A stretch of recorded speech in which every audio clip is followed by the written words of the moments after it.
I now live with my parents, so why don't you, a stranger, just move into a cheap place? What's the big deal, right? I thought my husband would make me happy, but turns out he was just using me. His family betrayed me, and I was really shocked. It seemed like they hadn't even realized how naive they were. But if they kick me out, who's going to pay the bills? I realized there was no point in being part of this family, so I knew what I had to do next. I got in touch with everyone and started getting ready. What happened to all the stuff? I had a company come and take it all away. The next day, I called another company and got rid of all the furniture and appliances. My husband freaked out and started yelling. My name is Michelle Thompson. I'm 35 years old. I've been working from home since I finished college. I only have to travel once a month, but I work full-time. My company has been really understanding because both of my legs are disabled, so I use a wheelchair to get around. This happened because I had a motorcycle accident in college. A car crashed into me from behind on the highway, and I was thrown into the air. It felt like everything was moving really slowly. This is it for me, I remember thinking as I flew through the air. Luckily, I didn't die, but my legs got injured and I can't move them anymore. I've been doing rehab ever since, but they probably won't get better. I've been in a wheelchair for years now. I guess I'll probably stay single for the rest of my life. Once I accepted my condition, I started wanting to get married again. One day, my friends arranged a blind date for me, and that's when I met Ken, who's 5 years older than me. Despite his age, he looked younger. What surprised me was how immature he acted for a 40-year-old. He's very straightforward, which means he doesn't hold back. After seeing me in a wheelchair, he didn't hesitate to ask all sorts of questions like, how do you do everyday things like eating or chores? Can you manage work? Are you independent in the bathroom or for bathing? While others tiptoed around the topic, Ken asked me everything bluntly. Most people might find his approach rude, but I actually liked that he was genuinely interested in me. We went on a few more dates and eventually became a couple. I believed I could find happiness with him. At that time, I couldn't imagine being with anyone else who would want to be with me forever. So when Ken proposed just 6 months into our relationship, I was thrilled. But things took a turn after we got married. When Ken and I moved in together, we chose my rented house, which is a bit expensive but very wheelchair-friendly, probably because the previous tenant made it that way. Ken liked the spaciousness. Since I spent most of my time at home, I ended up doing most of the housework. Sometimes when I was tired, I'd ask him for help, but he'd just say he was too tired and wouldn't lift a finger, not even to help me bathe. Seriously, I'm not doing that, Ken said when I asked him for help. I technically can manage on my own, but it takes a lot longer. When I lived alone, I had a caregiver come twice a week to assist me in the bath. I was used to managing the other 5 days on my own, but I always wished Ken would help. It would be so much quicker. Every time I spent a long time getting into the bath, I stopped asking for the caregiver's help because Ken said it was a waste of money. As I was bathing, I started feeling tired in my arms. The bathroom was originally designed to be accessible, which was one of the reasons we chose the place. But when Ken took a bath first, he wouldn't tidy up afterward. He'd leave the bath bucket out and shampoo bottles on the floor, which made things even more difficult for me. Hey, could you please think about making it a little easier for me when I bathe alone? Just let me have a bath without overthinking it, I asked him. But no matter what I said, Ken wouldn't listen. This house is designed for you to live comfortably. I moved in for you and you still complain, Ken argued. You wanted to move to Ken. When did I ever say that? This house was originally my place. That's why it's set up for someone in a wheelchair. The first time I invited Ken over, he seemed impressed by the spaciousness and the appliances. I'd love to live here after we're married, he said, admiring everything. But now he complains, saying things like, this handrail is such a nuisance. It's like living in an old person's home. Why would you say that? Yeah, I should have looked more closely before, I admitted to myself. It finally dawned on me after we started living together. Ken married me because of the house, the appliances, and the fact that I could manage household chores despite my disability. Ken received praise from his colleagues and friends for being a wonderful husband, but that's far from the truth. He's just taking advantage of the fact that I can do everything by myself despite my disability. And on top of that, he's been jobless and partying every night since we started dating. Realizing all this after getting married is heartbreaking and makes me want to cry. But despite everything, I haven't broken up with him. I keep telling myself that there must be some love there since we got married, right? Hey, can you give me some allowance? Ken asked. You received some just the other day, didn't you? I replied. Yeah, but I've already spent it, Ken admitted. Slowly, Ken started to depend on me for money without putting in any effort to work for it. I decided to reach out to Ken's mother for advice. Ken doesn't seem interested in working. What should I do? He's always been hardworking. Maybe he just needs a break. Even though she told me I could talk to her about anything, she always sided with her son. She'd say, it's natural since he's an only child. But I wasn't convinced. Since I've lost both my parents, I have no other family to turn to. I felt completely lost. I thought about discussing it with a friend, but the last time I mentioned my problems, they told me, I wish I had problems like that. Ken always seems to appear fine on the surface. That evening, Ken confronted me. Did you go talking to Mom about my work? He accused. Yeah, why? Would it bother an older person like her? I can't believe you. I responded. Seriously? Well, maybe you should work so I don't have to worry, I retorted. Ken stormed out after that. It's typical of him. He always leaves when things don't go his way and then returns drunk early in the morning. I'm back, babe, he slurred. It's early, don't disturb the neighbors, I cautioned. Keep it down, I added. Shut up. Don't boss me around, he snapped back. When he's drunk, he's out of control. All I can do in situations like these is stay quiet and endure it. I think I'm reaching my breaking point. I began to entertain the idea, but the thought of facing loneliness again was heart-wrenching. I was torn between enduring the current situation or spending the rest of my life alone. The idea of divorce started to weigh heavily on my mind. Then, out of nowhere, Ken brought up the idea of living with his parents. What? You mean they'd move in here? I asked, surprised. No, they'll move in here. Ken replied as if it was already decided that they would move in, without even discussing it with me. While I understand the desire to be close to aging parents, both of Ken's parents are still healthy. I couldn't understand why they would want to leave their own home to come live with us. Do they really need to stay here? It's going to be crowded with 4 people, and I work from home, so it'll be inconvenient. I expressed my concerns. You're always thinking about yourself, huh? I never thought you were this selfish, Ken accused. I'm just saying, why do they need to move here when they have their own place? Our place is bigger, more modern, and has all the conveniences. Plus, it's accessible for elderly people, I reasoned. If Ken's parents moved in, I'd have to be on my toes during work hours. Ken is rarely home, but his parents would likely be around a lot since they're retired, sharing the bathroom, kitchen. I already move slower than most people, and I could easily imagine the strain of such a living situation. Can I have some time to think? I asked. You better hurry up. We don't have much time, Ken replied curtly. Despite Ken's insistence that there wasn't much time, he wasted no time in bringing his parents over by the weekend. It seemed like they had already discussed this move extensively. I've been thinking, maybe you should consider moving to a facility, Ken suggested. What? I couldn't believe what I was hearing. A facility for me? I was taken aback. Yeah, it's a good idea, right? You have your own limitations, right? In a facility, they take care of everything, Ken explained. It seemed like he wasn't just considering his parents moving in, but also the idea of sending me away. I'd visit you from time to time, he added casually. That statement jolted me awake. If not now, then when? Ken, what do you think I am to you, huh? You're my husband, right? Would you really tell your beloved wife to go to a facility? I confronted him. Hold on. When did I say I love you, Michelle? Ken's response made my anger boil. It was becoming increasingly clear that Ken was using me. Hadn't I known it all along? Wasn't it my fault for letting things get to this point? I felt like I needed to draw a line. Then, to my disbelief, Ken uttered even more shocking words. In this house, I'm going to live with my parents. You, an outsider, can go live in some cheap facility, he declared. What'd you just say? I looked to his parents, hoping for some support, but they just had unsettling grins on their faces. Why are you laughing? I demanded. What's the big deal, huh? Ken's parents responded with indifference. It seemed like things had been escalating too quickly lately. I couldn't shake the feeling that maybe they had their eyes on my home even before we got married. I knew I had to act fast and get these people out. Please leave, I said firmly. What?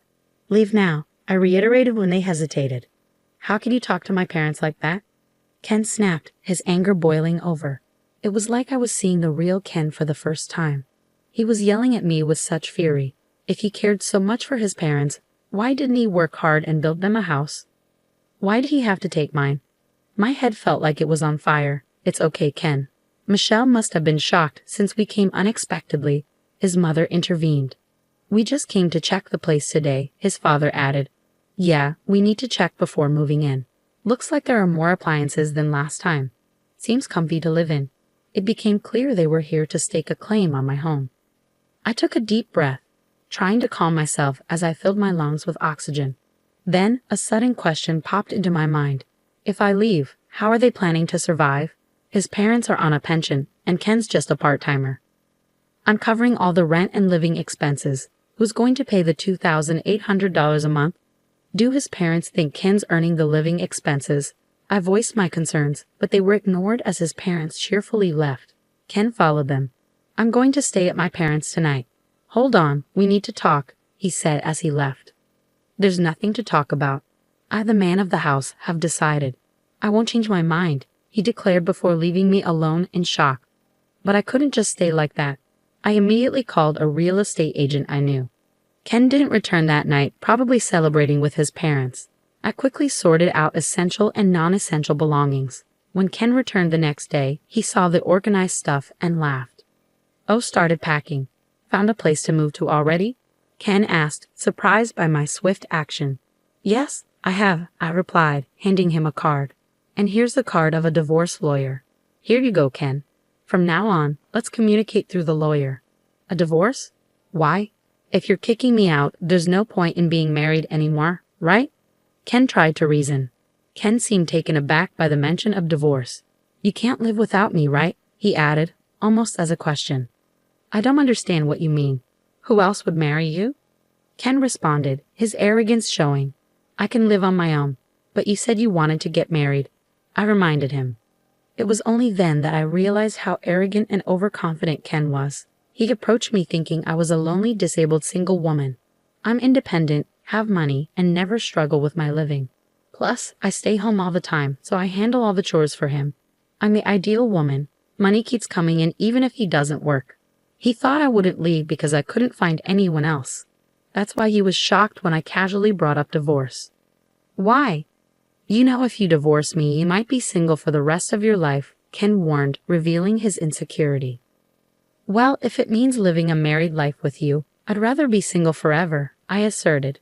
Whether I spend the rest of my life alone isn't for you to decide. I added, my usually submissive demeanor giving way to defiance. Ken seemed flustered, and I could tell he was panicking. I never thought he was such a weak man. I realized I had been putting up with him for far too long. Once I made the decision to divorce him, I felt a weight lift off my shoulders. I had been too focused on getting married. Anyway, you don't have to move out right away. I didn't mean to rush you into a facility that soon, I said. Oh, it's fine. I'll do as you wish. Don't worry, you won't find a place that fast. Think it over, okay? Ken replied, trying to regain control of the situation. I've already secured a place, so it's all right, I informed Ken. What? Wait a minute, isn't this too soon? Ken responded, clearly taken aback. I observed Ken's shifting attitudes, from smugness to panic. Dealing with him was becoming increasingly irritating as I calmed down. The facility staff are informed and know about my situation, so everything's fine. I reassured him, determined to move forward with my decision. When did you even set all this up? Were you preparing all along? Ken asked, clearly surprised by my sudden revelation. Yes, even before I met you, actually. I had been considering my retirement and had my eye on a certain facility. It's more like a condo. After an injury during my hospital stay, I read various investment books. I had decided to invest in stocks and real estate. I had diversified investments between my salary and my parents' inheritance. The facility I had my eye on, I had already purchased and had been renting it out for income. I never mentioned this to Ken. It's my hidden asset, I explained. We don't need to get a divorce. I get it. You can stay here. Let's live with my parents, Ken suggested. Do you not get it? Why would I ever do that? I responded firmly, feeling empowered by my newfound independence and decision-making. He seems pretty dense. Even after bringing up divorce, he still seems to believe he's the only one for me, I thought to myself. Sorry, but my mind's made up. What's your problem? I confronted Ken. You're so selfish. If you come crying back later, it's not my problem, Ken retorted. I won't be, so don't worry, I replied confidently, determined to move forward without him. Ken fell silent, lost in thought. Hours passed as I continued packing up my things. Then, I overheard Ken making a phone call. It seemed like he was speaking to his parents. It struck me as pathetic that he needed to rely on them for such decisions. Eventually, Ken approached me. Fine, we'll get a divorce. Just leave quickly, he said begrudgingly. Perhaps he would miss having me around to take care of the household chores. But he likely saw living with his parents as a way to avoid them. With that, Ken left for his parents' home. I'm going to talk to my folks about what's next. Get ready to move out quickly, he informed me. Yes, I'll do that, I replied, ready to start a new chapter of my life without him. I finished moving all my stuff within a week. During that time, Ken never showed up. We met again a day after the move was completed. As I was settling into my new home, Ken called me outside and asked, Hey, what's going on? This place is almost empty. Where are the appliances? I had a service pick up those items for me, I replied calmly. What? I had called a service the next day and had them collect all the furniture and appliances, Ken exclaimed, clearly agitated. My husband's frustration grew and he began grumbling. Not only Ken, but also his parents were there. All the appliances here were bought by me. They are all from when I was single. The only thing that's yours is right there, he pointed out. There were only 3 cardboard boxes. I did leave the clear clothing container we bought after marriage, I added. Michelle, we can't live with this. We need to split the property if we're divorcing, Ken insisted. That's right, we can't live here like this, his mother chimed in. What are you talking about? Nobody can live here, Ken protested. What do you mean? The rent's $2,000, I clarified, confused by their sudden concern. You could see the shock on Ken and his parents' faces. I reminded Ken of something I had told him when we got married. This isn't your own house. No, it isn't. I got a bit of a discount on the rent because I asked a real estate agent, I explained. I know if I move out, the rent will go up even more, given that this is a property with disability access, and I've already received several inquiries from people with the same concerns. I recommended that they move out. Why didn't you tell us sooner? What are we going to do now? Ken asked, clearly flustered. I don't know. I did tell Ken. I didn't hear about it. I'll sue you, his mother threatened, her frustration boiling over. I saw that coming, honestly. From an outsider's perspective, it might look like I selfishly got a divorce, broke the lease, and took all the furniture and appliances. But I was sure. I reflected. You can sue, but do you even have the money for it? Ken's face contorted with frustration. It was clear he couldn't afford a lawyer, even if he wanted to. I revealed my ace up my sleeve by showing them some pictures. When did you take these? Ken exclaimed in shock as he saw the images of himself gambling and womanizing. I spent my money on this. I'm ready to use these in court, Ken, I warned. What the hell? I thought everything was going well. Ken's parents expressed their agitation. What's going on? Suddenly, Ken started to apologize. I'm sorry. Please come back. I need you, Michelle, he pleaded, his tone filled with desperation. You're the one who made me leave. We're not married anymore, so what's the point? And do you even care about me? If not, I'll just go. Even Ken's parents started saying sorry beside him. We don't have a home anymore. This was a shock. What do you mean? Our house got taken away because we couldn't pay for it. Ken's family will lose their home in a few weeks. They ran out of money. Ken's dad owed a lot, and it got bigger over time. Ken used to get money from his parents, but when he got married, he probably hoped for more support. Now I get why his mom was nice to me before we got married. I can't do anything for you now. We're not close anymore. Even if my parents and I have nowhere to go, does that not bother you? You caused the situation, right? Can you at least give me the electronics and furniture? You're wealthy, Michelle. Are you going to sell them?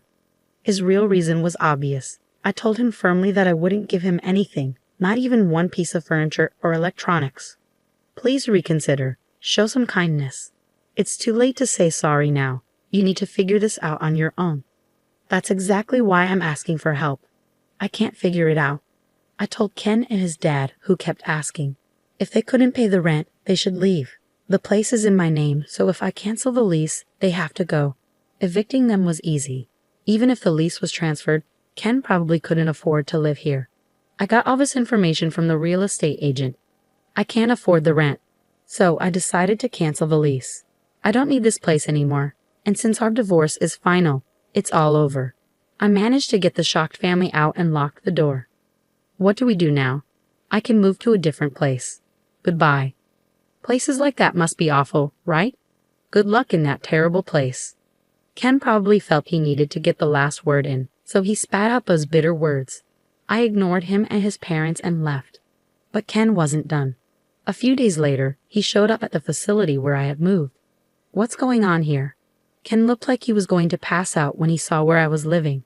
This place isn't bad at all. It's actually a luxury facility worth $1 million. I had saved up money and invested it, and that's how I bought this place. The timing was perfect since the previous occupant had just left. With the money from selling my house and some extra income, I had plenty left over. This facility is great with doctors and helpers on hand. The rooms are like apartments with lots of privacy. It's a 3-bedroom, so families can stay together. There are even couples and families living here. I can call for help whenever I need it, and there's assistance with bathing every day. Originally, I thought this would be my last home, but I'm glad I moved here. You have that much money all along? Why? I don't want you to keep coming here. We're not close anymore. Please go. Then Ken started acting nice all of a sudden, but it felt weird. Can I stay here? What? No, that's not happening. We're not married anymore. Accept that. Then let's get married again. I'm staying in a motel. Isn't that sad? I can't find a job because I don't have a permanent address. At the motel, Ken is smooth with his words. It seems like he's forgotten about his own parents. In the end, he's only thinking about himself. Why don't you take a good look at yourself? It's sad to see you living off your parents at your age, being dependent after marriage, and now begging for help. Ken's face turned red. Aren't you embarrassed to be relying on your ex-wife? Look, everyone's watching, right? Residents peeking from their balconies were indeed watching. Actually, I had asked them beforehand to keep an eye out if my ex-husband showed up. I always expected him to come back for some reason. The residents were really helpful. They purposely looked at Ken with sympathy. It's like watching a real-life drama. I want to applaud them. Ken finally noticed the stares and seemed to realize how embarrassing his behavior was. I won't bother you anymore. With a pale face, he muttered those words and left. I doubt he'll come back here again. Later, when I went out, I bumped into my mother-in-law working at a supermarket checkout. My father-in-law worked as a janitor and my mother-in-law was a cashier. As soon as she saw me, she turned away and tried to hide. She was being scolded by a younger employee for her behavior. Ken was introduced to a job by someone he met at the motel cafe, but it turned out to be a poorly paid job where he was being taken advantage of. Meanwhile, I often host home parties and enjoy my life with others from the same facility. I've also made friends with other wheelchair users. If I had known such a supportive community existed, I would have moved here earlier. I make time for physical therapy sessions, and my current goal is to regain the ability to move my legs on my own. Overall, I lead a fulfilling life, both at work and in my personal time.